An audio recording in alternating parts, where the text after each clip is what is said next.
നിങ്ങൾ blood pressure കുറയ്ക്കാനും കൊളസ്ട്രോളിൻ്റെ level നോർമലാക്കി നിർത്താനും ഹൃദയ സംബന്ധമായിട്ടുള്ള രോഗങ്ങൾ വരാതിരിക്കാനുള്ള ഡയറ്റൊക്കെയാണ് നോക്കുന്നതെങ്കിൽ നിങ്ങൾ ഫോളോ ചെയ്യേണ്ടത് ഡാഷ് ഡയറ്റാണ്.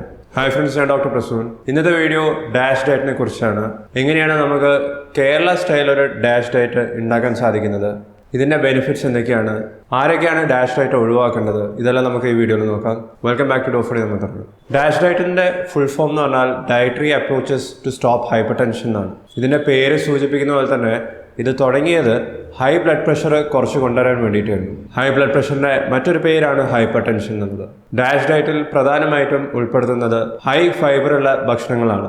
ഇതിൽപ്പെടുന്ന ചില തരത്തിലുള്ള ഭക്ഷണമാണ് ഹോൾ ഗ്രെയിൻസ്, ഫ്രൂട്ട്സും വെജിറ്റബിൾസും, പ്രോട്ടീനു വേണ്ടി fish, chicken, low fat dairy പ്രൊഡക്ട്സും.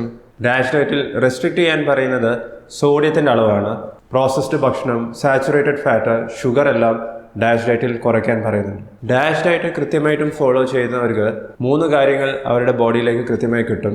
ഫൈബറിൻ്റെ അളവ് കൂടുതലായിരിക്കും, പ്രോട്ടീൻ്റെ അളവ് മോഡറേറ്റ് ലെവലിൽ കിട്ടും, സാച്ചുറേറ്റഡ് ഫാറ്റിൻ്റെയും ഷുഗറിൻ്റെയും ഉപ്പ് അഥവാ സോൾട്ടിൻ്റെ അളവാണ് ഡാഷ് ഡയറ്റിൽ കുറഞ്ഞു നിൽക്കുന്നത്. ഇത് നമുക്ക് നല്ലതാണ്. ഈ ഒരു കോമ്പിനേഷനാണ് ഡാഷ് ഡയറ്റിനെ ഹെൽത്തി ഡയറ്റാക്കി മാറ്റുന്നതും പലതരത്തിലുള്ള അസുഖങ്ങൾക്ക് റെക്കമെൻഡ് ചെയ്ത ഡയറ്റാക്കി മാറ്റുന്നതും. ഞാൻ ഈ ചാനലിൽ ഡാഷ് ഡയറ്റിനെ കുറിച്ച് മുമ്പേ വീഡിയോസ് പബ്ലിഷ് ചെയ്തിട്ടുണ്ടായിരുന്നു. പക്ഷേ ആ സമയത്ത് ഡാഷ് ഡയറ്റിൽ ഇൻക്ലൂഡ് ചെയ്യേണ്ട സോഡിയത്തിൻ്റെ അളവ് 2300 മില്ലിഗ്രാം ആയിരുന്നു എന്നാണ് റെക്കമെൻഡ് ചെയ്തിരുന്നത്. സോഡിയം സോൾട്ടിൻ്റെ ഒരു ഭാഗമാണ്. പക്ഷെ പുതിയ റെക്കമെൻഡേഷൻസിൽ പറയുന്നത് ഡാഷ് ഡയറ്റിലുള്ള സോഡിയത്തിൻ്റെ അളവ് 2300-ൽ നിന്നും വീണ്ടും കുറയ്ക്കണമെന്നാണ്. 1500 മില്ലിഗ്രാം ഒരു ദിവസമാക്കി കുറയ്ക്കുകയാണെന്നുണ്ടെങ്കിൽ ഡാഷ് ഡയറ്റ് കൂടുതൽ ഇഫക്റ്റീവ് ആവുമെന്നാണ് പറയുന്നത്. ഡാഷ് ഡയറ്റിൻ്റെ ബെനിഫിറ്റ്സ് എന്തൊക്കെയാണെന്ന് നമുക്ക് നോക്കാം. ഒരാൾ ബ്ലഡ് പ്രഷർ കുറയ്ക്കാൻ വേണ്ടി മരുന്ന് കഴിക്കുകയാണെങ്കിൽ അവരുടെ സാധാരണ ബ്ലഡ് പ്രഷറിൽ നിന്നും 5 മുതൽ 10 മില്ലിമീറ്റർ മെർക്കുറിയാണ് ഈ മരുന്ന് കഴിച്ചാൽ കുറയ്ക്കാൻ സാധിക്കുന്നത്. ഇതേ ആള് മരുന്ന് കഴിക്കാതെ ഡാഷ് ഡയറ്റ് ഫോളോ ചെയ്യുന്നുണ്ടെങ്കിൽ മരുന്നിനെ കൊണ്ട് എത്രയാണോ ബ്ലഡ് പ്രഷർ കുറച്ച് നിർത്താൻ സാധിക്കുന്നത്, അതായത് 5 മുതൽ 10 millimetre mercury systolic blood pressure dash diet follow ചെയ്യുന്നത് മാത്രം കാരണം ഇവർക്ക് കുറച്ച് നിർത്താൻ സാധിക്കുന്ന പല സ്റ്റഡീസിലും പ്രൂവ് ചെയ്തിട്ടുള്ള കാര്യമാണ്. സിസ്റ്റോളിക് ബ്ലഡ് പ്രഷർ മാത്രമല്ല, ഡയസ്റ്റോളിക് ബി പിയും ഡാഷ് ഡയറ്റിനെ കൊണ്ട് കുറച്ച് നിർത്താൻ സാധിക്കുന്നതാണ്. ഡാഷ് ഡയറ്റിൽ സാച്ചുറേറ്റഡ് ഫാറ്റിൻ്റെ അളവ് കുറവായതുകൊണ്ട് തന്നെ കൊളസ്ട്രോൾ കൂടി നിൽക്കുന്ന ആൾക്കാർക്കും ഇത് ഫോളോ ചെയ്യാൻ പറ്റുന്നൊരു ഡയറ്റാണ്. ഹൃദയ സംബന്ധമായിട്ടുള്ള രോഗങ്ങൾ, പ്രത്യേകിച്ച് ഹാർട്ട് ഫെയിലിയർ ഉള്ളവർക്ക്, മുമ്പ് ഹാർട്ട് അറ്റാക്ക് വന്നിട്ടുള്ളവർക്കും, പ്രമേഹം ഉള്ളവർക്ക് പോലും ഇതൊരു നല്ല ഡയറ്റാണെന്നാണ് പറയുന്നത്. മറ്റു തരത്തിലുള്ള ഡയറ്റിനെ വെച്ച് കമ്പയർ ചെയ്ത് നോക്കുമ്പോൾ ഡാഷ് ഡയറ്റിൽ പൊട്ടാഷ്യത്തിൻ്റെ അളവും മെഗ്നീഷ്യത്തിൻ്റെ അളവും കാൽഷ്യത്തിൻ്റെ അളവും നമ്മളുടെ ശരീരത്തിലേക്ക് എത്തുന്നത് കുറച്ച് കൂടുതലാണ്. ഇതും നമുക്ക് ബെനിഫിഷ്യലാണ്. പൊട്ടാഷ്യത്തിൻ്റെ അളവ് കൂടി നിൽക്കുന്നതിനനുസരിച്ച് നമുക്ക് BP കുറയ്ക്കാൻ സാധിക്കും.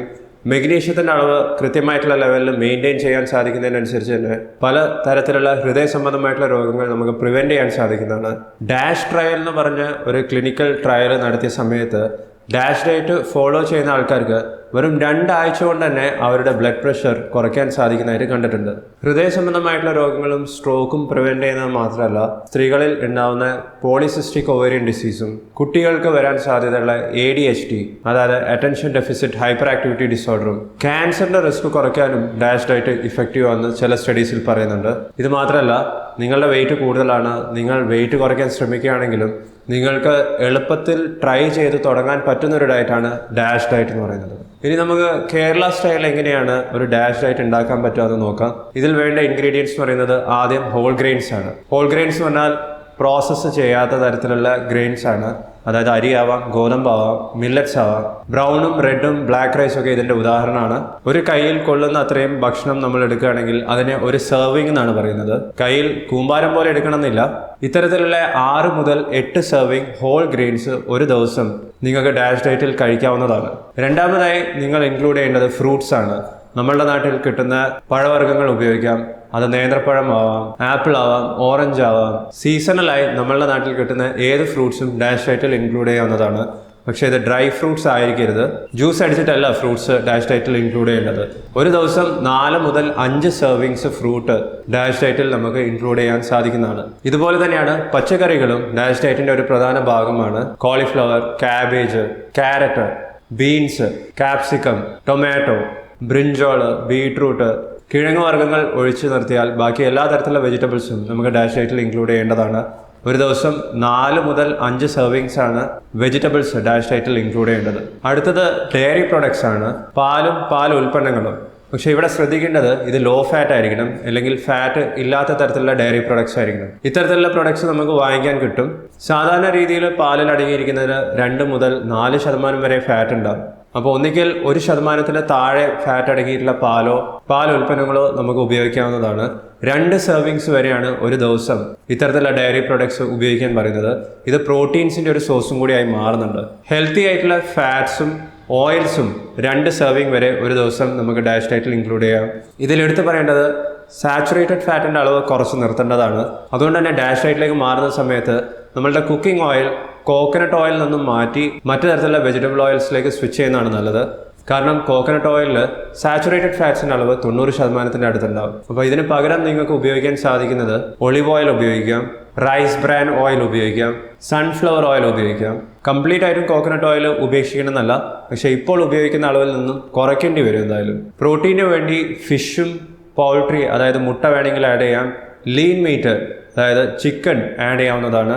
റെഡ് മീറ്റ് കഴിയുന്നതും ഡയറ്റ് ഡയറ്റിൽ ഒഴിവാക്കേണ്ടതാണ്. ഇതൊക്കെ ഒരു ദിവസം 6 സെർവിങ്സ് വരെ കഴിക്കാവുന്നതാണ്. ഇനി ഇത്തരത്തിലുള്ള ഫിഷും നോൺ വെജിറ്റേറിയൻ ഭക്ഷണം ആഡ് ചെയ്യുന്ന സമയത്ത് പ്രോട്ടീൻ നമുക്ക് കിട്ടും. പക്ഷേ ഇത്തരത്തിലുള്ള ഭക്ഷണം കുക്ക് ചെയ്യുന്ന സമയത്ത് അത് ഫ്രൈ ചെയ്യാതെ പ്രത്യേകം ശ്രദ്ധിക്കേണ്ടതാണ്. കറി വെച്ചിട്ടോ ബോയിൽ ചെയ്തിട്ടോ ആവിയിൽ വേവിച്ചിട്ടോ ഗ്രിൽ ചെയ്തിട്ടോ മൈക്രോവേവ് ചെയ്തിട്ടോ ഒക്കെ വേണമെങ്കിൽ ഇത്തരത്തിലുള്ള ഭക്ഷണം ഒരു ദിവസം 6 സെർവിങ്സ് വരെ കഴിക്കാവുന്നതാണ്. ഇനി നട്ട്സും സീഡ്സും പരിപ്പ് വർഗ്ഗങ്ങൾ, അതായത് ലെഗ്യൂംസിൻ്റെ കാര്യത്തിലേക്ക് വരികയാണെന്നുണ്ടെങ്കിൽ അളവ് കുറയ്ക്കേണ്ടതാണ്. ഒരാഴ്ചയിൽ 4 മുതൽ 5 സെർവിങ്സേ പറ്റുള്ളൂ. നട്ട്സിൻ്റെ ഉദാഹരണം കാഷ്യൂനട്ട്, പീനട്ട്, ആൽമണ്ട് ഇതൊക്കെ വരുന്നുണ്ട്. സീഡ്സിൻ്റെ ഉദാഹരണമാണ് sunflower seed, chia seed, flax seed, pumpkin seed. ഇതെല്ലാം ലെഗ്യൂംസിൻ്റെ ഉദാഹരണമാണ് പയറും പരിപ്പ് വർഗ്ഗങ്ങളും, അതായത് ചെറുപയർ, വൻപയർ, കടല, പരിപ്പ്. ഇതെല്ലാം ഇത്തരത്തിലുള്ള ഭക്ഷണം എല്ലാം ഡെയിലി അല്ല 4 സെർവിങ്സ് എന്ന് പറയുന്നത്, ഒരാഴ്ചയിലാണ്. സ്വീറ്റ്സും ആഡഡ് ഷുഗറും പരമാവധി ഒഴിവാക്കേണ്ടതാണ്. എല്ലാ ദിവസവും കഴിക്കാൻ പാടില്ല. വല്ലപ്പോഴും ആഴ്ചയിൽ 1-2 പ്രാവശ്യം വേണമെങ്കിൽ കഴിക്കാവുന്നതാണ്. ഷുഗർ അടങ്ങിയിരിക്കുന്ന ബിവറേജസ്, അതായത് ജ്യൂസസോ ചായ, കോഫി, പെപ്സി, കോള, സോഫ്റ്റ് ഡ്രിങ്ക്സ്, ഇത്തരത്തിലുള്ള ഒരു സാധനവും ഡയറ്റ് ഡയറ്റിൽ നമുക്ക് ഇൻക്ലൂഡ് ചെയ്യാൻ സാധിക്കില്ല. ഇതെല്ലാം ഒഴിവാക്കേണ്ടതാണ്. ഫാറ്റ് കൂടുതലുള്ള തരത്തിലുള്ള ഭക്ഷണം, അത് കേരളത്തിലേക്ക് വരുന്ന സമയത്ത് നെയ്ച്ചോറും ബിരിയാണിയും ഒക്കെയാണ്. ഇത്തരത്തിലുള്ള ഭക്ഷണം ഒഴിവാക്കേണ്ടതാണ്. പ്രോസസ്ഡ് ഫുഡും ഡയറ്റ് ഡയറ്റിൽ കംപ്ലീറ്റ് ആയിട്ടും ഒഴിവാക്കേണ്ടതാണ്. ഇതിൻ്റെ ഉദാഹരണം പാക്കറ്റിൽ കിട്ടുന്ന ഭക്ഷണമാണ്. അത് ബിസ്ക്കറ്റ് ആവാം, ബ്രെഡ് ആവാം, സ്നാക്സ് ആവാം, ബേക്കറിയിൽ നിന്നും വാങ്ങിക്കുന്ന തരത്തിലുള്ള ഭക്ഷണങ്ങളാവാം. കുക്ക് ചെയ്യാതെ തന്നെ നമുക്ക് കഴിക്കാൻ പറ്റുന്ന തരത്തിലുള്ള എല്ലാ ഭക്ഷണവും പ്രോസസ്ഡ് ഭക്ഷണമാണ്. ഇതെല്ലാം ഡയറ്റ് ഡയറ്റിൽ അവോയ്ഡ് ചെയ്യേണ്ടതാണ്. ഇത്തരത്തിലുള്ള ഭക്ഷണം അവോയ്ഡ് ചെയ്യുന്ന സമയത്തും ഞാൻ ആദ്യം പറഞ്ഞ തരത്തിലുള്ള ഭക്ഷണം ഇൻക്ലൂഡ് ചെയ്യുന്ന സമയത്തും നമുക്ക് ഡയറ്റ് ഡയറ്റിൽ അടങ്ങിയിരിക്കുന്ന ഉപ്പിൻ്റെ അളവ് കുറയ്ക്കാൻ സാധിക്കും. ഓരോ ദിവസവും നമ്മൾ കഴിക്കുന്ന സോഡിയത്തിൻ്റെ അളവ് 1500 മുതൽ 2000 മില്ലിഗ്രാം ആക്കി കുറച്ച് കൊണ്ടുവരാൻ സാധിക്കുന്നതാണ്. നിങ്ങൾ വെജിറ്റബിൾ സാലഡ്സും നോൺ വെജിറ്റേറിയൻ ഭക്ഷണമൊക്കെ വീട്ടിൽ നിന്ന് പാകം ചെയ്യുന്ന സമയത്തും ഉപ്പിൻ്റെ ഉപയോഗം കഴിയുന്നതും കുറയ്ക്കാൻ ശ്രമിക്കേണ്ടതാണ്. കാരണം ഡയറ്റ് ഡയറ്റിൻ്റെ മാക്സിമം ബെനിഫിറ്റ് കിട്ടുന്നത് ഒരു ദിവസം സോഡിയം ഇൻടേക്ക് 1500 മില്ലിഗ്രാം ആയി കുറയ്ക്കുന്ന സമയത്താണ്. ഇനി ഡയറ്റ് ഡയറ്റിൻ്റെ പ്രശ്നങ്ങൾ നമുക്ക് നോക്കാം. അധികം ആൾക്കാർക്കും 12 ആഴ്ചകൾക്കപ്പുറം ഡയറ്റ് ഡയറ്റ് ഫോളോ ചെയ്യാൻ ബുദ്ധിമുട്ടുണ്ടാകാറുണ്ട്. 12 ആഴ്ച എന്ന് പറഞ്ഞാൽ 3 മാസം. ഇതിൻ്റെ ഒരു പ്രധാന കാരണം എന്ന് പറയുന്നത് ഇവർ ഡയറ്റ് ഡയറ്റ് പേഴ്സണലൈസ് ചെയ്യാതെ കഴിക്കുന്നതുകൊണ്ടാണ്. നമുക്കെല്ലാവർക്കും ഏത് തരത്തിലുള്ള ഡയറ്റും പേഴ്സണലൈസ് ചെയ്ത് നമുക്ക് പറ്റുന്ന രീതിയിൽ ആക്കി മാറ്റാൻ സാധിക്കും. അങ്ങനെ പേഴ്സണലൈസ് ചെയ്തിട്ടുള്ള ഡയറ്റ് മാത്രമേ ലോങ് ടേം കണ്ടിന്യൂ ചെയ്ത് കൊണ്ടുപോകാൻ സാധിക്കുകയുള്ളൂ. നിങ്ങൾക്കും ഡയറ്റ് ഡയറ്റ് പേഴ്സണലൈസ് ചെയ്ത് മാറ്റാൻ താല്പര്യമുണ്ടെങ്കിൽ, അതായത് നിങ്ങൾക്കിത് തുടർന്ന് കൊണ്ടുപോകാൻ താല്പര്യമുണ്ടെങ്കിൽ അത്തരത്തിലുള്ള സർവീസസ് ഡോഫോഡിയിൽ അവൈലബിൾ ആണ്. ഡയറ്റ് ഡയറ്റിൻ്റെ മാക്സിമം ബെനിഫിറ്റ്സ് കിട്ടണമെങ്കിൽ ഡയറ്റ് ഡയറ്റ് ഫോളോ ചെയ്തിട്ട് നിങ്ങൾക്ക് ബ്ലഡ് പ്രഷർ മാത്രമല്ല കൊളസ്ട്രോൾ കുറയ്ക്കണം, പ്രമേഹം കൺട്രോൾ ചെയ്യണം, ഹൃദയ സംബന്ധമായിട്ടുള്ള രോഗങ്ങളൊക്കെ മാനേജ് ചെയ്ത് കൊണ്ടുപോകണമെന്നുണ്ടെങ്കിൽ ഇത് ലൈഫ് ലോങ് ഫോളോ ചെയ്യേണ്ട ഒരു ഡയറ്റാണ്. അതിനു വേണ്ടിയിട്ടുള്ള മാറ്റങ്ങളാണ് നിങ്ങൾ ഓരോരുത്തരും ഡയറ്റ് ഡയറ്റ് ഫോളോ ചെയ്ത് തുടങ്ങുന്ന സമയത്ത് കണ്ടുപിടിക്കാൻ ശ്രമിക്കേണ്ടത്. ഇനി ആരൊക്കെയാണ് ഡയറ്റ് ഡയറ്റ് ഒഴിവാക്കേണ്ടതെന്ന് പറയാം. കിഡ്നി സംബന്ധമായിട്ടുള്ള രോഗങ്ങളുള്ളവർക്ക് ഡയറ്റ് ഡയറ്റ് പറ്റുന്നതല്ല. കാരണം ഡയറ്റ് ഡയറ്റ് ഫോളോ ചെയ്യുന്നതിനനുസരിച്ച് പൊട്ടാഷ്യത്തിൻ്റെ അളവ് ശരീരത്തിൽ കൂടി വരും. ഇത് കിഡ്നി സംബന്ധമായിട്ടുള്ള രോഗങ്ങളുള്ളവർക്ക് പലതരത്തിലുള്ള കോംപ്ലിക്കേഷൻസ് ഉണ്ടാക്കാം. ഹൈഡ്രോക്ലോറോതയോസൈഡ് എന്ന് പറയുന്നത് ഒരു തരത്തിലുള്ള ഡയോറിറ്റിക് മെഡിസിൻ ആണ്. ഇത് ബ്ലഡ് പ്രഷറിന് നമ്മൾ കോമൺ ആയിട്ട് ഉപയോഗിക്കുന്ന മരുന്നാണ്. ഡയോറിറ്റിക്സ് വർക്ക് ചെയ്യുന്നത് സോഡിയത്തിൻ്റെയും വെള്ളത്തിൻ്റെയും ശരീരത്തിൽ നിന്നും പുറത്തേക്ക് കളഞ്ഞിട്ടാണ്. പക്ഷേ ഇങ്ങനെ ഡയോറിറ്റിക്സ് വർക്ക് ചെയ്യുന്ന സമയത്ത് പൊട്ടാഷ്യത്തിൻ്റെ അളവ് കൂടാം. അപ്പോൾ ഇത്തരത്തിലുള്ള മരുന്നുകൾ കഴിക്കുന്നവർ ഇവർക്കും ഡയറ്റ് ഡയറ്റ് ഫോളോ ചെയ്യുന്ന സമയത്ത് പൊട്ടാഷ്യത്തിൻ്റെ അളവ് വീണ്ടും കൂടാൻ സാധ്യതയുണ്ട്. അപ്പോൾ നിങ്ങൾ ഓൾറെഡി പ്രഷർ കുറയ്ക്കാൻ വേണ്ടി ലൊസാട്ടാൻ്റെ കൂടെ ഹൈഡ്രോക്ലോറോതൈസൈഡ് കഴിക്കുന്നുണ്ടെങ്കിൽ അല്ലെങ്കിൽ മറ്റു തരത്തിലുള്ള മെഡിസിൻസിൻ്റെ കൂടെ ഡയബറ്റിക്സ് കഴിക്കുന്നുണ്ടെങ്കിൽ നിങ്ങളുടെ ബ്ലഡ് ടെസ്റ്റ് ഇടയ്ക്കിടയ്ക്ക് നോക്കിയിട്ട് വേണം ഡാഷ് ഡയറ്റ് ഫോളോ ചെയ്യാൻ. ക്രോണിക് ലിവർ ഡിസീസ് ഉള്ളവർക്കും ഡാഷ് ഡയറ്റ് റെക്കമെൻഡഡ് ഡയറ്റ് അല്ല.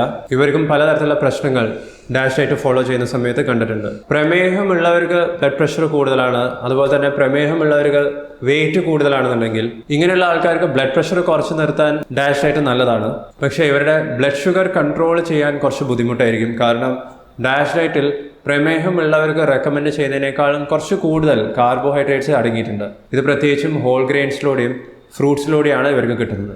അതുകൊണ്ട് തന്നെ ഇങ്ങനെയുള്ള ആൾക്കാർക്ക് റെഗുലറായിട്ടും ഗ്ലൂക്കോസ് മോണിറ്ററിങ് ചെയ്ത് നോക്കേണ്ടതാണ്. അതായത് രക്തത്തിലുള്ള ഗ്ലൂക്കോസ് എങ്ങനെയാണ് മാറുന്നത് എന്നുള്ളത് കണ്ടുപിടിക്കാൻ ശ്രമിക്കണം. ഇവർക്ക് മോഡിഫൈ ചെയ്തിട്ടുള്ള ഡാഷ് ഡയറ്റ് കുറച്ചുകൂടി റെക്കമെൻഡഡ് ആണ്. മോഡിഫൈ ചെയ്യേണ്ടത് ഡാഷ് ഡയറ്റിലുള്ള കാർബോഹൈഡ്രേറ്റ്സിൻ്റെ അളവ് കുറച്ചിട്ടാണ്. നിങ്ങൾ എപ്പോഴെങ്കിലും ഡാഷ് ഡയറ്റ് ഫോളോ ചെയ്തിട്ടുണ്ടെങ്കിൽ നിങ്ങളുടെ എക്സ്പീരിയൻസ് എന്തായിരുന്നു? നിങ്ങൾക്ക് BP എത്ര കുറയ്ക്കാൻ സാധിച്ചു? നിങ്ങളുടെ കൊളസ്ട്രോൾ എത്ര വരെ നിങ്ങൾക്ക് കുറയ്ക്കാൻ സാധിച്ചു? ഇത്തരത്തിലുള്ള കാര്യങ്ങളൊക്കെ വീഡിയോയുടെ താഴെ കമൻറ്റ് ചെയ്യുക. നിങ്ങളൊരു കേരള സ്റ്റൈൽ ഹെൽത്തി ഡയറ്റാണ് നോക്കുന്നതെങ്കിൽ ഈ വീഡിയോ കാണുക. ആ വീഡിയോൻ്റെ അവസാനം നിങ്ങൾക്ക് ഞാൻ റെക്കമെൻഡ് ചെയ്യുന്ന ഒരു Kerala style healthy diet PDF രൂപത്തിൽ ഡൗൺലോഡ് ചെയ്യാൻ സാധിക്കുന്നതാണ്. ഹെൽത്തി ഫുഡിനെ കുറിച്ച് ഞാൻ ചെയ്തിട്ടുള്ള എല്ലാ വീഡിയോസും നിങ്ങൾക്ക് ഈ പ്ലേലിസ്റ്റിൽ കാണാം. ഈ വീഡിയോ നിങ്ങൾക്ക് ഇഷ്ടപ്പെട്ടിട്ടുണ്ടെങ്കിൽ ലൈക്ക് ചെയ്യുക. നിങ്ങൾ ചാനലും കൂടി സബ്സ്ക്രൈബ് ചെയ്യുകയാണെന്നുണ്ടെങ്കിൽ ഇത്തരത്തിലുള്ള കൂടുതൽ വീഡിയോസ് ചെയ്യാൻ എനിക്കിതൊരു മോട്ടിവേഷൻ ആവും. ഈ വീഡിയോ കണ്ടതിന് നന്ദി. ഞാൻ നിങ്ങൾ അടുത്ത വീഡിയോയിൽ കാണാം. ബൈ.